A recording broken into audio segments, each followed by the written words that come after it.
And, what I was kind of thinking this morning, and I think it's kind of what we've been talking about, is, all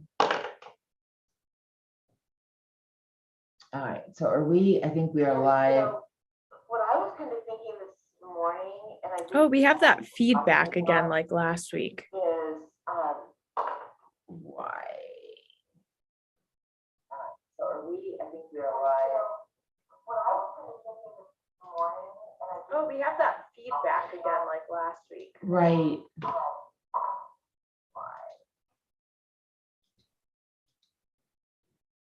Okay, yeah, I just had to close the other window. It wouldn't be a normal weekly meeting without some little bit of technical difficulties Something, from one of right. us. One of us, yeah. Let's start with not having our camera. It makes it really interesting. Oh yes. So- Oh yes. Welcome, Jessica. I'm Kelly Ballard. Jessica, help me with your last name again. Sachoka. Satoka. I'm gonna get that. Maybe by the time we're done with 6 weeks, I'll have that. So we are going to be talking today about women stepping into their power. Mm. And what I started to say to you just a minute ago before we went live was, I feel like I want to take a step back and ask the question, why is that even necessary? Why do women have to step into their power? What is it that disempowers women? That is a great question. And I think quite possibly there's a lot of different layers to that and a lot of different factors that kind of go into that, right? Like everything from how women were treated and what their roles were in society and how that's passed down generationally and then brought present day to our upbringing and how we're raised.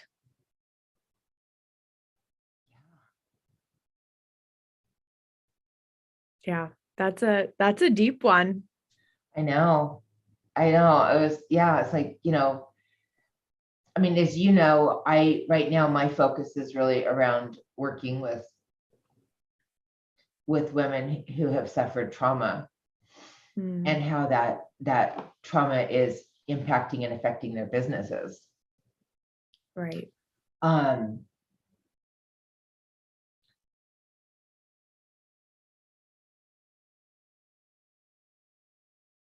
It's just so, I was talking to a client earlier this week and I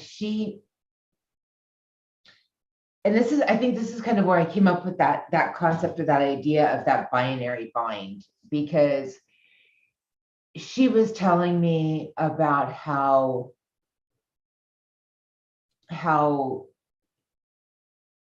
she feels this conflict, this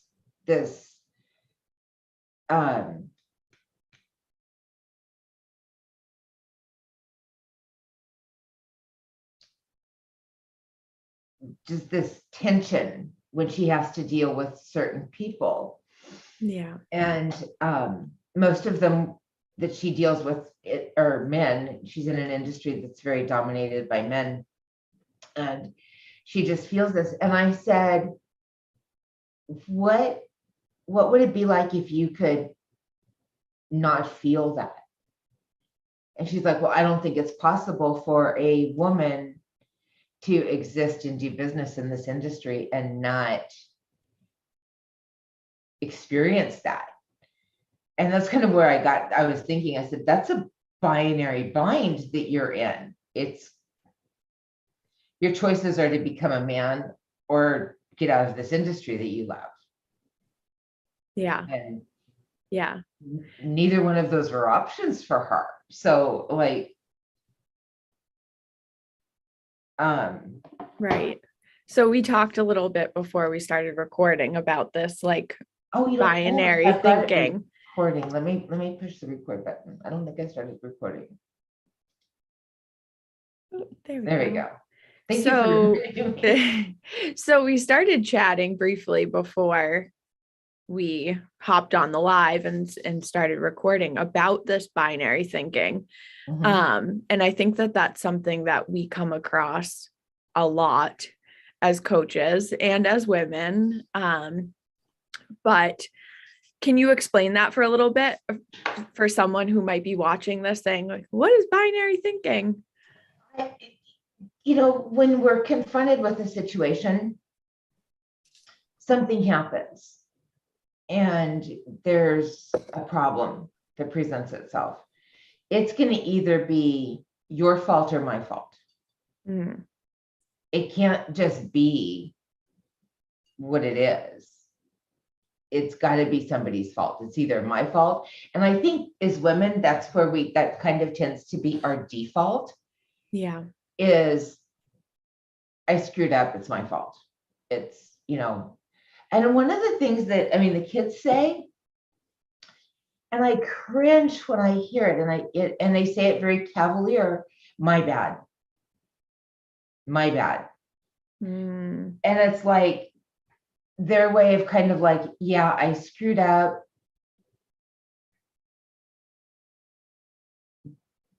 but they're taking on, even if it's in that cavalier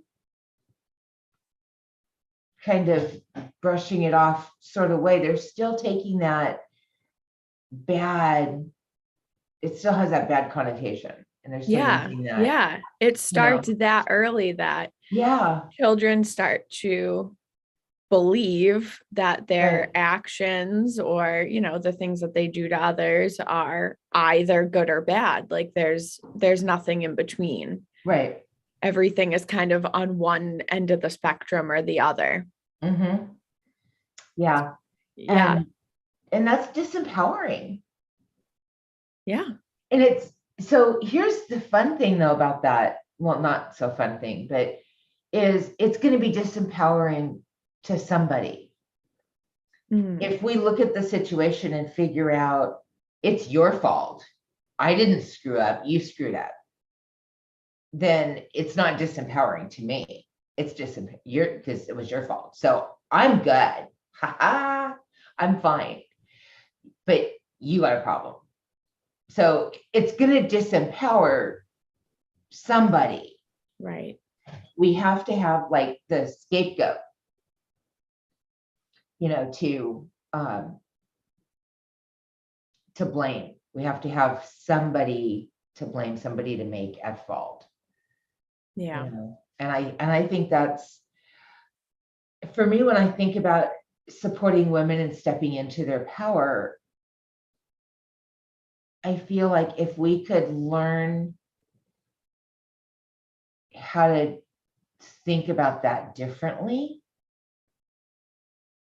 it would be a huge, huge part of just not of being empowered for everybody globally, everybody. Mm, Just, yeah. you know, So, what are some of the things that you do in your daily life to sort of shift that mindset? ooh, um, well, recently, and this because you were part of the group when we did the 4 agreements. Mm, The not taking it personally has been huge. I think we talked last week a little bit, if we could go back and say one thing to our, younger self. Um, I think for me, it would be don't take it personally. yeah. Um, the abuse wasn't about you. It was about them. The anger, hurtful words, they weren't about you. They were a reflection of the pain in their heart. Mm, Um, when someone chooses to ignore me and not respond the way I would like, I don't get that desired outcome. Instead of it being well, she hates me, or she's whatever label we want to put on that. Say, you know what? We're both on a journey and it's okay. So we talk a lot as coaches about not judging. But that's just, it's okay, but I think it's overused and really hard to do. It's really, really hard to not judge something. But when I can choose to not take something personally, if I text a friend and they don't respond, instead of going, oh, well, I guess she doesn't want to talk to me anymore. And I go, something's going on in her life that, she's, doing something else right now, or, just having that option, that ability to look at it and go, something's going on with her, whether it's her work or what health, maybe she's got health issues I don't know about, who knows. I mean, the when I choose to not look at it as binary, I offended her, and this has been my default for probably 40 of my 55 years. I did something that offended them. So now they're, unhappy with me, so they're not going to talk to me. My assumption, that's been my typical assumption, which is binary, because in my mind, they're okay, I'm not, so it's got to be me. And I think that we as women kind of tend to, it can't be you, it can't be the boss or the coworker or the supervisor, or, when you, how many times have we gone to deal with a business and you walk out of there and you go, they were so rude. They were so rude. And with like, I didn't do anything to deserve to be talked to like that. And we paint the business with that brush of their employees are really rude. Versus that poor lady must be having a really difficult morning. What happened, what happened to her this morning? I was at a restaurant, and the waitress just,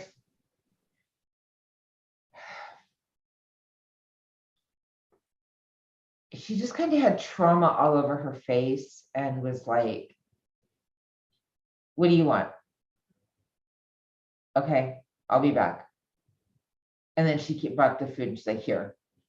I mean, and she was a gorgeous young woman. And I said to her, I said, you're a very beautiful young woman. And it was like throwing ice water on PVC pipe. I mean, it was just like, she's like, what?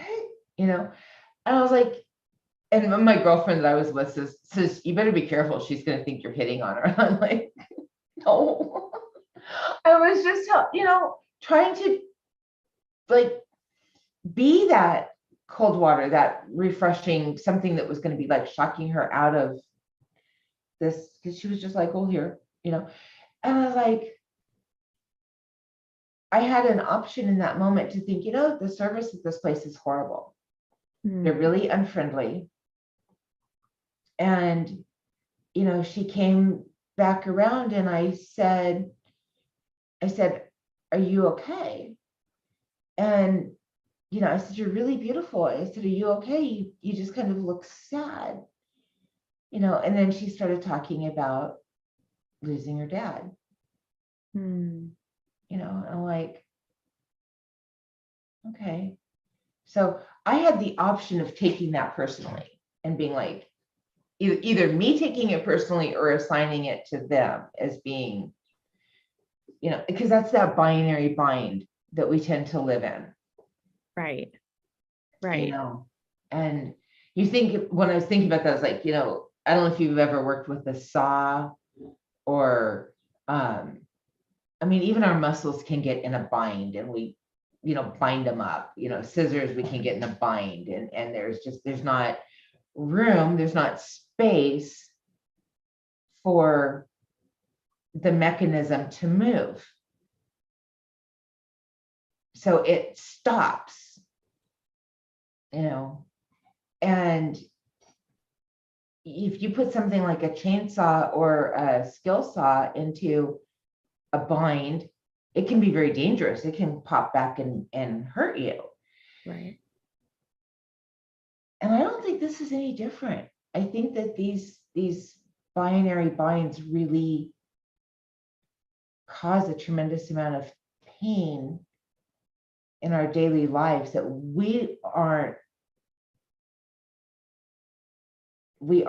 just kind of adjust and keep going. Right. Right. And kind of circling back to like our main theme or topic of conversation is how women step into their power, and that dangerous sort of repercussion of that bind could be that women aren't stepping into their power. They're not, oftentimes they're not even willing to acknowledge what their power is, or that they even have any. Right. Yeah, exactly. Yeah. So think about, like you said, like that dangerous situation with the saw, like, coming apart and really injuring you. Like we're the ones being injured when we're not recognizing our power, we're not acknowledging it, we're certainly not stepping into it. Yeah. If we can't even do those other pieces. Right.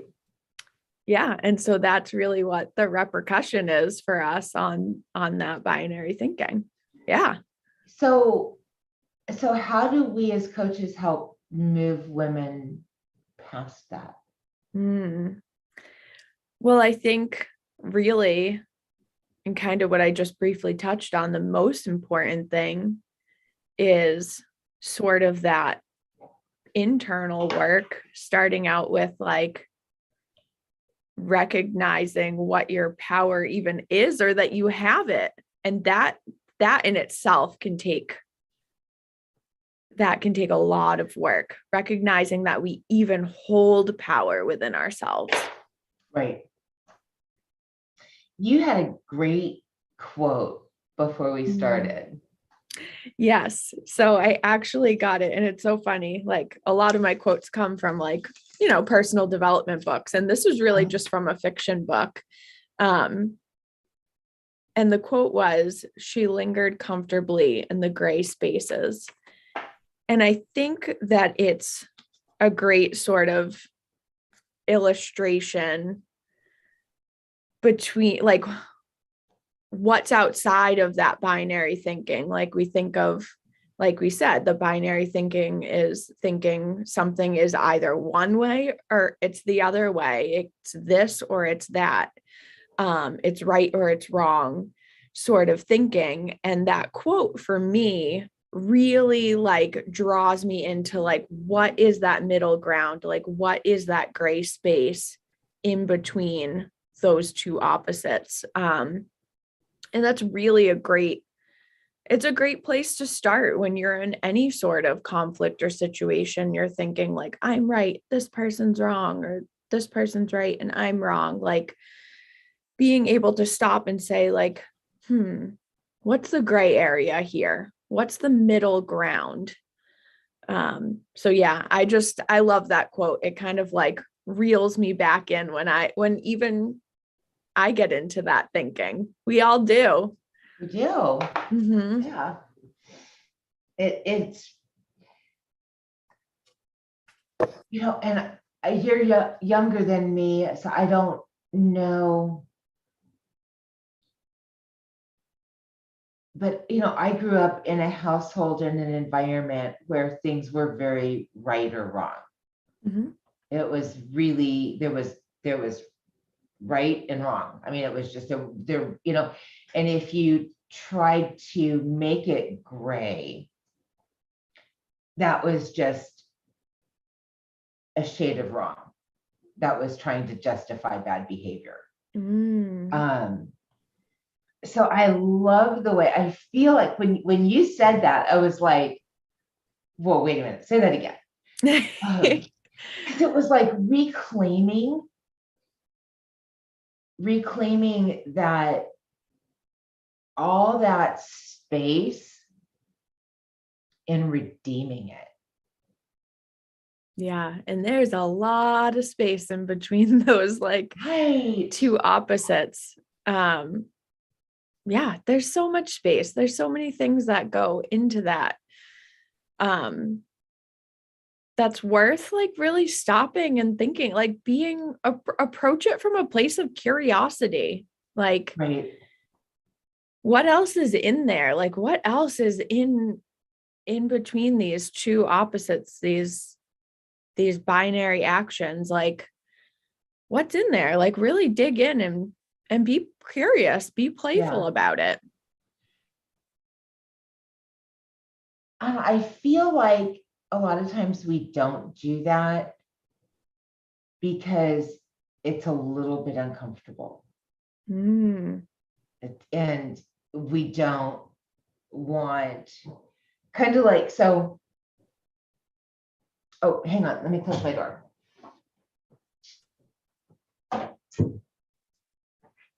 Somebody else is in the building. Okay, so I'm kind of like visualizing a game, and there's safety zones, kind of like maybe like tag. We played tag as a kid.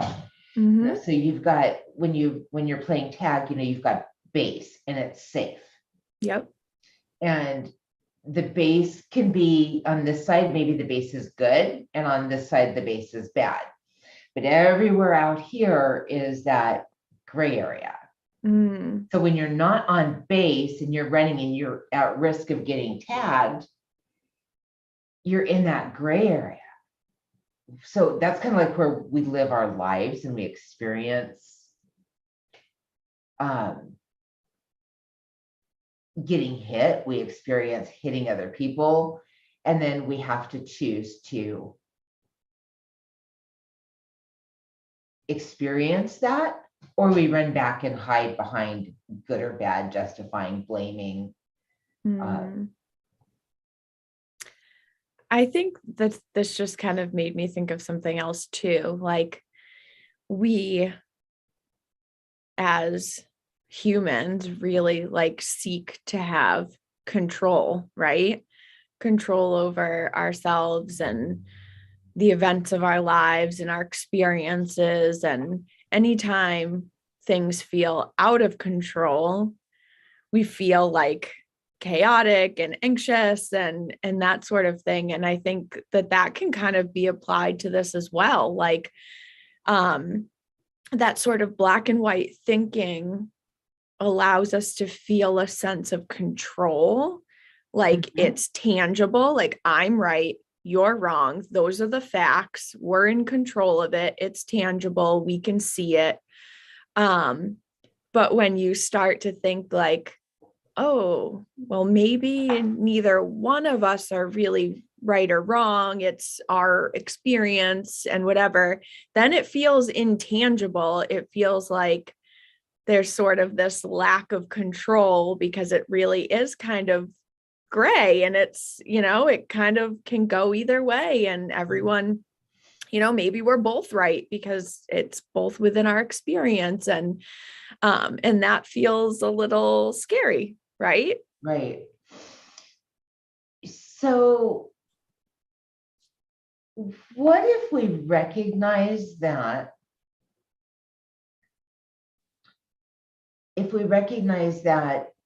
belief, whatever it is, that's, kind of that black and white, that's, good or bad, and recognize this is a belief that has supported me and gotten me this far. But what happens if we can consciously decide, you know what? I don't need that anymore, and can just kind of like acknowledge it as a companion, but then say, I've enjoyed walking with you for this long, but I think I'm going to replace you with a belief that's more supportive of me and who I want to be today. Yeah, I think there's so much power, like you said, in number one, acknowledging it and really just drawing awareness to that pattern. We might not always, it will take a while, go back to this new belief. We may kind of sink into the old belief each time. But I think, the first step really is just acknowledging it and drawing awareness to it. And that's when you start to be able to create change, really. Mm-hmm. Yeah. I love that concept of just lingering. I think maybe said another way is getting comfortable being uncomfortable. Yeah, that's another great one too. Because that gray space can be uncomfortable. Yeah. Can be, a difficult, especially if we've come from a background with trauma, gray spaces are very uncomfortable. Yeah. You find a lot of comfort in things being right or wrong. Yeah. And I think like any skill or building a muscle, right? Like it takes time. It takes a lot of time. It takes a lot of, training and practice and all of that. And so I think in the beginning, like, even if you can, a situation arises and instead of reacting right away, like even if you can spend a minute in that gray area, like just 1 minute to start, can be super powerful and really start building that muscle, building that skill. Yep. Yeah, I love that.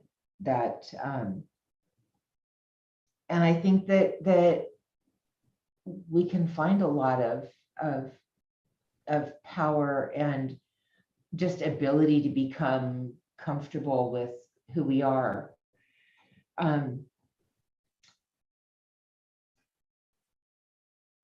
I think another area where we tend to really lose our power is we judge ourselves by our worst day. I know the mistakes I've made. I know the things that I've done wrong. They're in that black and white. They were bad. I know those things. And when I continuously choose to beat myself up for a mistake, when I continuously choose to judge myself for that,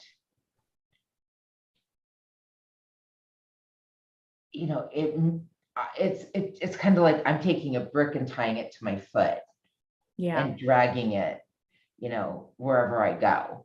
Because I can't get past it because I'm still judging myself by that worst day. Right. Yeah.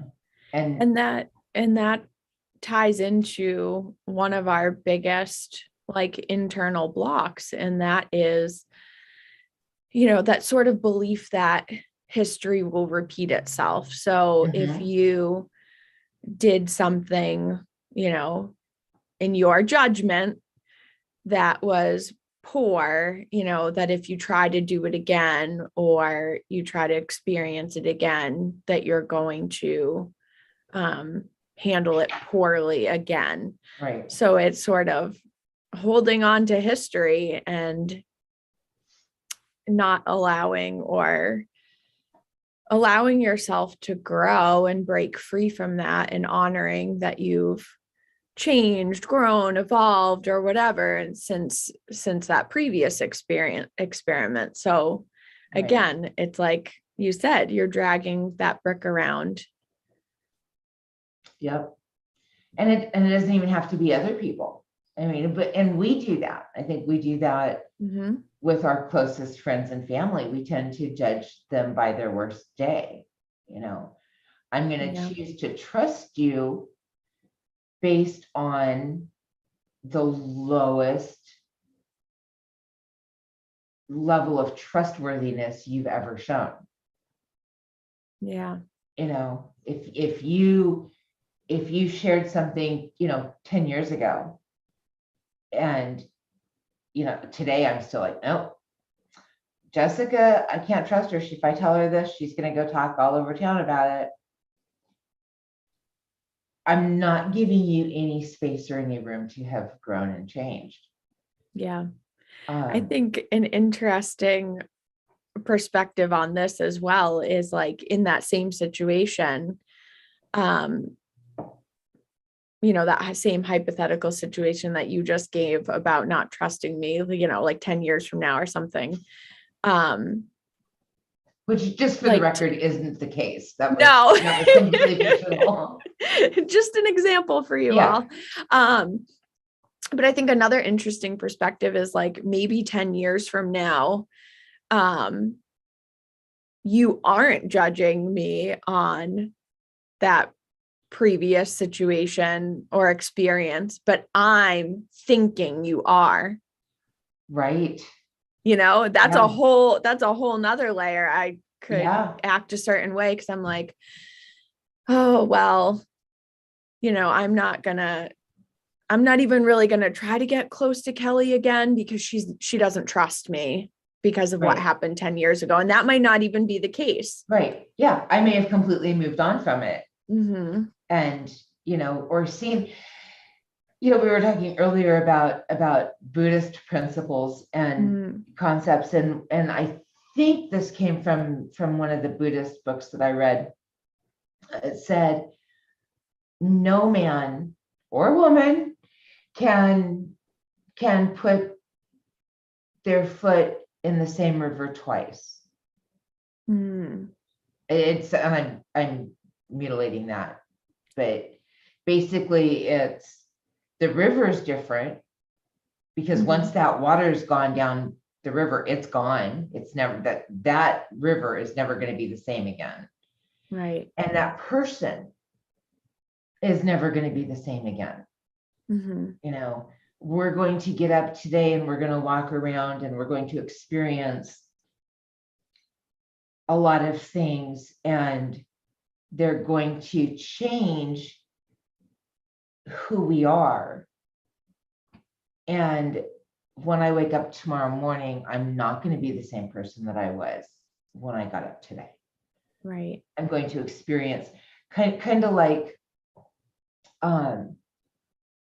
if you take a hose, turn the hose on and put it on the ground, the water is going to come out and it's going to forge a little gully somewhere that wasn't there. Right. It's going to make a way. It's going to make a new path. And it's not going to be a big one, and it's not going to be beautiful, and it's not going to be perfect, and it's not going to be right. Maybe not the way we want it, but there's going to be a little pathway there that wasn't there before. Right. And that's how we are as people. We have, these things, this conversation between you and I is going to change and affect who we are. Yeah, absolutely. And when we get off this call, we're going to both be different people than we were when we started. Yeah.